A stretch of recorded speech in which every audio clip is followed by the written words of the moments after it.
pueden aparecer enfermedades que tienen que ver con el metabolismo de la fructosa. La fructosuria es una de las enfermedades o fructosemias muy importante, que casi no se sabe en el mundo de ella, y es por lo siguiente, porque la mayoría de estos pacientes los diagnostica la mamá y el médico nunca sabe. ¿Por qué? Porque cuando el niño cambia de leche y empiezan a darle el alimento, le dan la papillita de fruta y el niño empieza a presentar vómitos, una diarrea importante, y la mamá nota que al quitarle la fruta el niño vuelve a ser normal. Entonces dice, este niño es cursiento con la fruta, mi hijito no come, y él eternamente sabe que no puede comer fruta, pero nunca supieron por qué, y el médico tampoco, ¿cierto? Sino que dice, no, doctora, le cae como mal la fruta, pero el médico nunca piensa que puede tener una fructosemia, una fructosuria. Ahora, ¿qué es lo importante de eso? ¿Qué sería? Pues esa es de las enfermedades, de los errores innatos del metabolismo benigno, ¿cierto? Pero lo importante de determinarlo es uno, tener las estadísticas para tener, idea de cómo manejarlos, porque ellos en un momento determinado se pueden complicar, y más hoy en día que tenemos todos estos endulzantes a base de sorbitol, de aspartame y todo eso que cogen la vida de la fructosa. Entonces hay que tenerlo en cuenta. Y dos, porque si el paciente no sabe y se le concientiza, entonces no va a recibir una asesoría genética oportuna y puede tener de manera agresiva descendientes con la enfermedad. Estos serían, entre comillas, congénitos, pero también hay otros que pueden desarrollarse con la edad. Entonces, hay poblaciones grandes en que genéticamente o están predispuestos a que se les acabe la lactasa, y son pacientes que en el momento en que toman leche o que empiezan con borborismos, con distensión abdominal, con diarreas, y terminan así también medio inconscientemente rechazando la parte blanca de los alimentos, los lácteos, y dejan de consumir. Mejoran muchas veces con leches a base de soya. Entonces miren, en ese cuadro inicial ustedes pueden encontrar, aquí aparecen las acidosis, y con esa acidosis pueden aparecer hipoglicemia, acidosis láctica, está pasando solo, acidosis láctica, cetosis. Acuérdense que amonio no es NH4, esto es amoníaco, se acumula en amoníaco. Si tenemos una acidosis porque uno de los ácidos orgánicos se está elevando, paralelamente el cloro puede o no bajar. Entonces el anion gap en esos pacientes es muy importante para cifrar el diagnóstico. Entonces, si ustedes tienen un ionograma y no se toman el trabajo de saber, no, ustedes dicen simplemente, no, el sodio está bueno, el potasio está bueno, el cloro está bueno, muchas veces se les olvida hasta el magnesio, el fósforo, el calcio, pero no hacen la relación y no lo comparan con el pH y gases. Entonces, si no tienen ese dato, se les pasa desapercibido, y ese paciente aparece posteriormente en Discovery.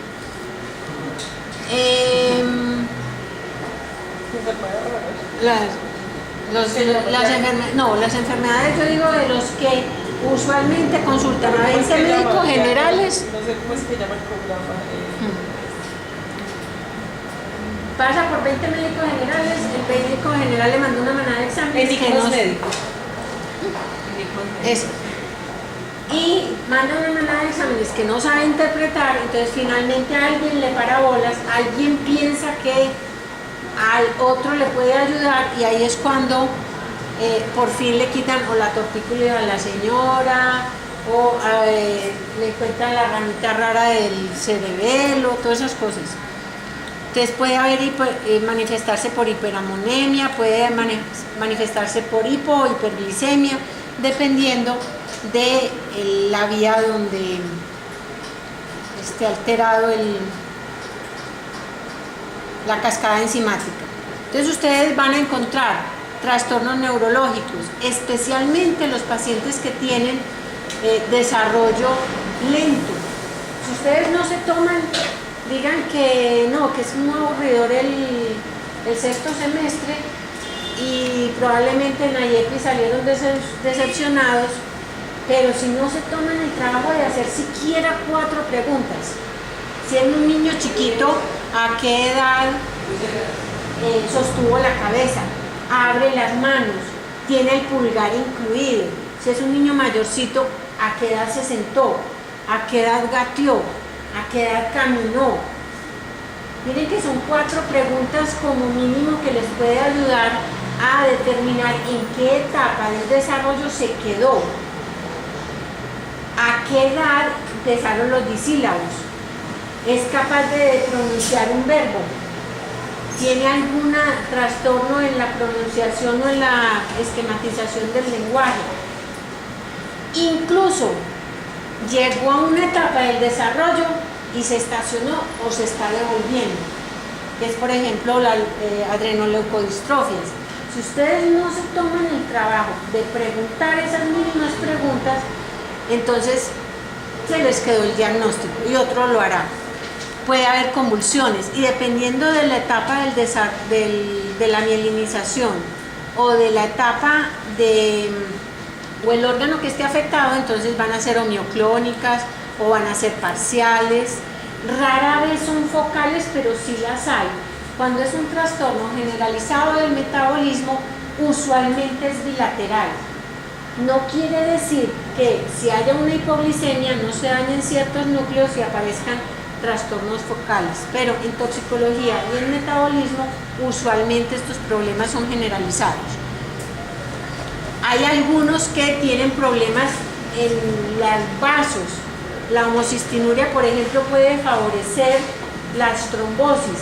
¿Cuántos de los abuelitos de ustedes o de los papás de ustedes que tuvieron infartos jóvenes, de pronto, inclusive hasta puede que hayan tenido cálculos, nadie se sentó y le dijo, vea, orine en una gasa y haga esculcar y triturar el calculito a ver de pronto qué fue con lo que tuvo? Puede haber hepatoesplenomegalia dependiendo de lo que esté alterado. El trastorno de los lípidos puede dar colestasis. Ya habíamos hablado de la cardiomiopatía, sobre todo si es hipertrófica, los arritmias. Las enfermedades de depósito también pueden afectar el riñón. Si hay un problema en las moléculas de contracción o en cómo le están aportando energía, ustedes van a tener enfermedades musculares. Usualmente bajo un estrés puede inclusive destruir la célula y si ustedes no le preguntaron de qué color era la orina, se quedaron sin saber que ese paciente hizo una rhabdomiolisis o de pronto bajo ciertos medicamentos ustedes pueden desencadenar ese fenómeno. ¿Cuántos de los papás o de los abuelitos de ustedes que están recibiendo, por ejemplo, estatinas, se están quejando de dolor en los carrillos, de calambres y nadie cae en cuenta que de pronto son las estatinas? Van a encontrar en el ojo cataratas. Si el colágeno o las fibras de soporte son elásticas, puede haber luxaciones del cristalino. Puede que no barra bien todos el humor acuoso, pueden encontrar ustedes uveitis. Pueden encontrar lesiones mayores con dismorfismos que van desde malformaciones grandes a inclusive malformaciones pequeñas. Estas son 3 de mis pacientes. Esta señorita que aquí le dio una varicela consultó al 8º mes desnutrida, 5ª enfermedad diarreica con deshidratación. Le preguntó a la mamá que a qué olía la materia fecal. La única excepción para decir que el olor de la materia fecal es el patológico es cuando es grasa. Usualmente en las diarreas la mamá les dice, no, es muy fétida, la fetidez no es patológica, pero esta pacientica tenía, sin tener problemas pulmonares, tenía una fibrosis quística. Entonces, durante 6 diarreas nadie le dio mínimamente por mirar el pañal. Este ya no es el más típico porque ya había recibido enzimas pancreáticas y miren que en 2 meses la muchachita se ve eutrófica. Este caballerito tiene aquí una fontanela abombada. Las hipertensiones endocranianas, tanto por hidrocefalia como las benignas, se pueden manifestar. Trastornos en los retinoides pueden desencadenar esa hipertensión endocraniana. Y esta es la señorita de la acidemia propiónica. Esa es la mamá, pero no se las quise mostrar del todo. Y usualmente muchos de estos pacientes pasan por cuadros sépticos que si ustedes no caen en la cuenta que está acidótica, deshidratada, polineica y que había estado vomitando mucho, se les pasó el diagnóstico, le ingresan, le ponen antibióticos y probablemente no hay quien ataje esa enfermedad.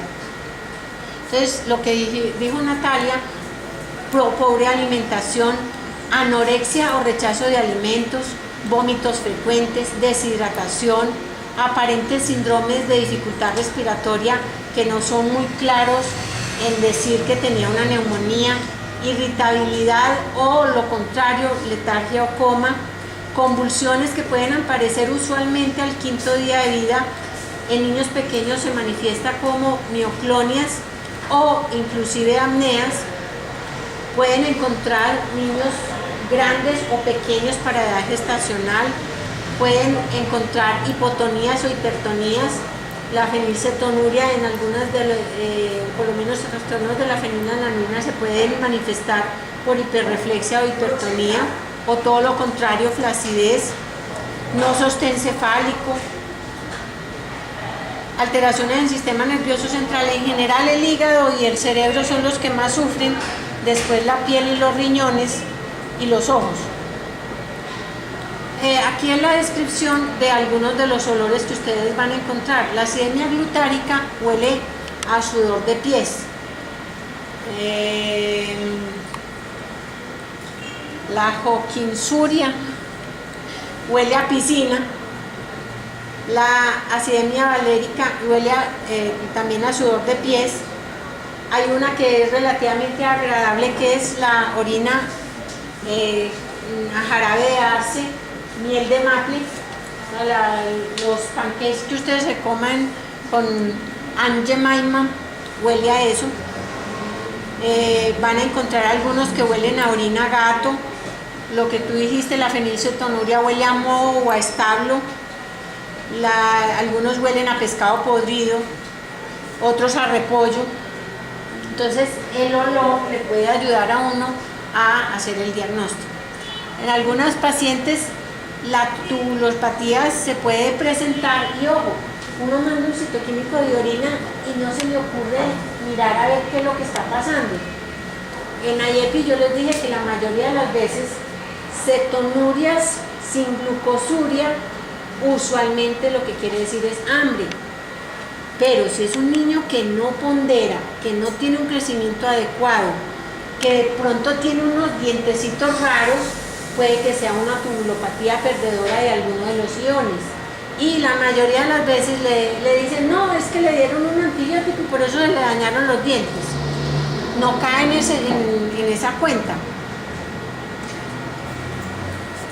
Con respecto a los olores, es un dato que es muy importante porque generalmente no solamente huele la orina, sino que el sudor y el excremento, incluso las babas o la saliva, pues, para algunas los moquitos tienen estos olores que son muy característicos. Como muchos de estos tienen que ver con carboxilación, o sea, con procesos de oxidación y descarboxilación. Entonces, si tuviéramos con ese olor simplemente la idea de tomar la orina y colocarla 20 minutos a exposición de los rayos ultravioleta, veríamos que cambian su tono agresivamente a color Coca-Cola, ¿cierto? Hoy en día es muy difícil con los pañales. Anteriormente los pañales eran de tela, de hecho en las periferias todavía utilizan el pañal de tela y el pañal se pone negro, que hay unas cosas muy bonitas porque llegan al servicio a llevar el niño porque el niño nació con el demonio y lo bota por la orina. Eso es muy bonito y entonces uno se ríe, vea, y uno cree que eso es una anécdota pues de la mamá y casi que se burla de ella por creer esas bobadas. No, mis señores doctores, hay que pensar que si ella está narrando eso, eso puede venir por ahí, eso puede venir ahí, es casi seguro, es casi punto de diagnóstico. O si la mamá le dice eso, usted se toma el trabajo luego de oler la orina o de colocarla. De hecho, en la antigüedad o en el siglo XIX, la manera de diagnosticar, por ejemplo, alcaptonuria, enfermedad con orina de jarabe de arce o de miel de maple, pues también se colocaban a la luz y se ponía negra. Lo mismo que por ejemplo con las porfirias. Por eso es tan importante que nos integremos por ejemplo con los auxiliares, porque muchas veces usted va y dice, a ver, ¿qué tiene? Mira, bueno, sí, no, mandémosle esto, me llama cuando esté listo y se va y sigue con otro paciente porque esa es la vida clínica, ¿cierto? Pero el auxiliar está ahí, ¿cierto? Si el auxiliar ve al rato de que orinó, porque afortunadamente por los descuidos del auxiliares podemos diagnosticar eso, porque ella no bota la orina y no que la deja ahí, se coloca negra o roja como en el caso de las porfirias. Entonces uno tiene que pensar que de repente esos olores o esos cambios de color son debido a estas enfermedades. ¿Por qué? Porque algunos de ellos, por ejemplo en las porfirias, pues sabemos que es las porfirinas, ¿no? Y en las aminoacidopatías, pues muchos de ellos son con anillos aromáticos, ¿cierto? Incluso yo, por ejemplo, le digo a la mamá, recoja 2 muestras de orina, una la deja guardada y la otra la expone al sol y al final las compara. Entonces eso le sirve casi como una prueba colorimétrica para saber si cambió o no cambió. En algunos pacientes inclusive el sabor, la fibrosis quística, la mamá le dice a uno que el sabor del muchachito es saladito. Finalmente hay libros enteros, este es un libro así de gordo, cuando ustedes estén muy desocupados, váyanse leyendo siquiera o por lo menos viendo de a 6 paginitas. Hay una cantidad de pacientes que son absolutamente, perdón por la palabra, monstruosos, como el muchachito que les digo del extremo del síndrome de Arlequín, es una ictiosis gravísima. Así como algunos que pueden pasar por, de pronto este niño tiene una carita rara y entonces si uno no se ha familiarizado con toda esa cantidad de trastornos, tampoco hace el diagnóstico. Profe, yo quiero apuntar una cosita ahí. Ahí es muy importante lo que acaba de decir la doctora, que es lo más... es decir, como recuerden que las enfermedades genéticas tienen una expresividad regular o irregular. La mayoría de estas son irregulares. ¿Qué quiere decir eso? Que no todas el fenotipo, la expresión y los síntomas son iguales. O sea, hay una gran gama. Entonces nosotros, y que es lo más grave, para los que tienen y son como nosotros, como en la enfermedad de Fabry o de Pompe, que son pacientes que están como nosotros, cualquiera de nosotros podría tener, tenemos cositas que son malucas. Por ejemplo, una paciente con enfermedad de Pompe le han buscado y buscado porque ella tiene como una distrofia muscular, camina medio choroto y todo, pero la señora uno a veces es como cansada, entonces, o con los señores, entonces le dicen, no, esté muy enclenque, muy perezoso y todo, pero siempre pasa y pasa y pasa desapercibida, pero en realidad tiene una enfermedad como la de Pompe, y que en ese caso sería interesantísimo porque es de las poquitas que tiene reemplazo enzimático, o la de Fabry, ¿cierto? Que es entonces para la familia y sobre todo para el esposo, porque generalmente se dan las señoras, no está esta señora, la esposa mía es cansona, ¿cómo es que se dice? Hipocondriaca, ella le duele aquí, le duele allá, le arde aquí, le arde allá, pero no le arde en ninguna parte, se queja por todo, no puede con la vida, etc. También pasan las porfiria intermitente aguda y en realidad lo que tienen es este tipo de enfermedades. Y para el libro, recuerden que nuestra Biblia es Scriber, ¿no? Ahí está en la bibliografía. Aquí lo tenemos 4, son 4 tomos. Eso es una ayuda, una herramienta. Es de mucha profundidad, pero miren y verán qué artículo que tenga que ver con errores innatos del metabolismo está nuestro amado Scriber ahí citado. Entonces ustedes van a ver gamas, por ejemplo al azar, un síndrome de Ehlers-Danlos, son colágenos con fibras elásticas. ¿Cuántos de nuestros deportistas, gimnastas pueden tenerla, pero pueden tener válvulas cardíacas anormales? ¿Cuántos de los que han quedado redondos en el piso en esos partidos de alto rendimiento pueden haber tenido alguna de estas enfermedades? Ahí están, por ejemplo, inclusive los marfanoides. Todos esos basquetbolistas, ¿cuántos no son inclusive trastornos de hormonas de crecimiento, cosas por el estilo? Niños que tienen osteogénesis imperfecta, esta variedad pueden sobrevivir. Y si ustedes caen en la cuenta, aquí hay una fractura en la diáfisis del fémur que ha solidificado en forma angular. Muchos de estos muchachitos, inclusive la mamá la meten en la grande porque cuando les llega fracturado piensan que es un maltrato infantil y resulta que el muchachito es que tiene alteraciones en colágeno y otras proteínas de este tipo. Pero esta variedad, por ejemplo, prácticamente es incompatible con la vida o tienen una sobrevida muy mala y desde el principio con múltiples complicaciones. Este es más o menos la gama del hipotiroidismo congénito, más o menos cómo se van a guiar para poder hacer el diagnóstico. Finalmente, enfermedades mitocondriales, cualquier error en cualquiera de estas enzimas prácticamente los deja a ustedes sin ATP con qué funcionar y con toda esa cascada en general, donde se atranca la cascada, los productos del metabolismo se van acumulando.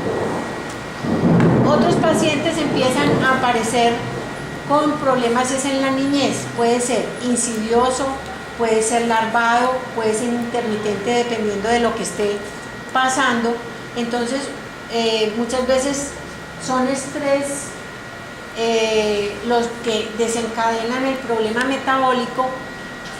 Me acuerdo de un niño hace más o menos 5 o 6 años, tuvo, no me acuerdo si era una neumonía, en todo caso era un cuadro febril, le aplicaron dipirona, creo que convulsionó y desencadenó el cuadro de una porfiria con parálisis flácida y convulsiones. Entonces, si de pronto no caen en la cuenta que son o la enfermedad o lo que ustedes están colocándole a ese paciente, no hacen el diagnóstico. ¿En quién la van a sospechar por lo menos a esta edad? Cualquier niño con retardo mental, cualquiera. Sobre todo el que tenga regresión en el desarrollo, déficit motores, convulsiones, especialmente las que son atípicas, sobre todo en familias que no son epilépticas, aunque si esa epilepsia es familiar, puede ser por trastornos en los receptores de sodio o puede ser un trastorno también del metabolismo, olores inusuales, vómitos intercurrentes, pacientes que en forma periódica están vomitando mucho, hepatomegalia, cálculos sobre todo en la infancia, pancreatitis, y ya habíamos mencionado las cataratas, la uveitis, la luxación del cristalino, cardiomiopatías. Este, por ejemplo, es un niño con un morquio, que es una mucopolisacaridosis. parecen gargolitas, son caras toscas. ¿Cuántos de los pacientes que son hipotónicos les llegan a ustedes y los diagnostican como un Guillain-Barré, y si son de pronto intercurrentes se quedan sin el diagnóstico? Pacientes con distonía, esto es de una metoclopramida, pero esa posibilidad, esa alteración para que favorezca que esa dopamina que está siendo atajada por la metoclopramida se les vaya para los núcleos de movimiento, puede ser con predisposición genética. Entonces, en este momento nos quitaron la metoclopramida, pero en general casi todas las sustancias antieméticas pueden coger por esa vía. Si ustedes no le preguntaron a la familia si hay alguien que se enloquezca con la metoclopramida o que se tuerza, entonces se quedaron sin el diagnóstico. A esta muchachita, ella no está llorando, no está gritando, esto es una distonía. Esto es a los 10 minutos de aplicarle el Benadryl. La mandaron así desde Giraldo, Antioquia, pasando 2 derrumbes por no pensar qué era lo que le estaba pasando. Entonces ustedes van a encontrar algunas clasificaciones que tratan de agrupar estas enfermedades, algunas por el tipo de sustancia que se les está acumulando y otras más o menos por el cuadro clínico. Entonces la primera serían alteraciones agudas, algunas tienen cuadro neurológico como si se estuviera intoxicando el paciente, algunos tienen deshidratación, otros no, unos tienen cetosis, otros no, y otros tienen amonemia. Entonces para nosotros es muy importante un pH y gases y medición del amonio en esos pacientes. Si yo más o menos sé qué es lo que estoy pidiendo, puedo saber qué otros exámenes busco. Si hay un déficit energético, entonces usualmente es el sistema nervioso muscular el que va a cantar. Entonces aparecen algunos con disfunciones hepáticas, otros con disfunciones tipo hipotonía, que pueden asociarse o no a acidosis láctica, porque ustedes no están, la vía del piruvato no está activa. Hay algunos pacientes que pueden tener hepatomegalia o hipoglicemia, otros pacientes no tienen esa alteración aguda, entonces puede predominar el sistema nervioso central con convulsiones o alteraciones ya de enzimas lisosomales y otras. En el cuadro neurológico, entonces ustedes pueden encontrar desde edema cerebral, hemiplegias, síndrome extrapiramidal, síndromes parecidos a la enfermedad de cerebrovascular, que si ustedes no la piensan, sobre todo en personas jóvenes, de pronto uno dice, no, pues el abuelito tiene caries, tiene una enfermedad periodontal, probablemente tiene derecho a tener coronariopatía, pero un sardino de, entre comillas, de 35, 40, 45 años, y resulta que el primo también se murió joven de lo mismo. Si ustedes no la piensan, no hacen el diagnóstico. Tromboembolismos,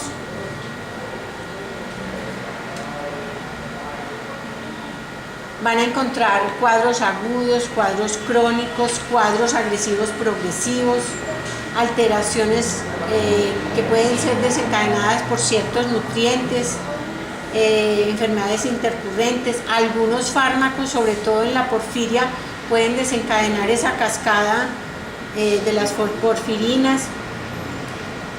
La edad, la lactancia, el adolescente, el adulto, dependiendo del estado hormonal en el que esté, les puede desencadenar el cuadro clínico.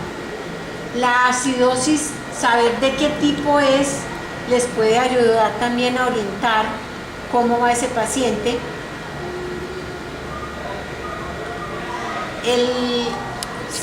Si van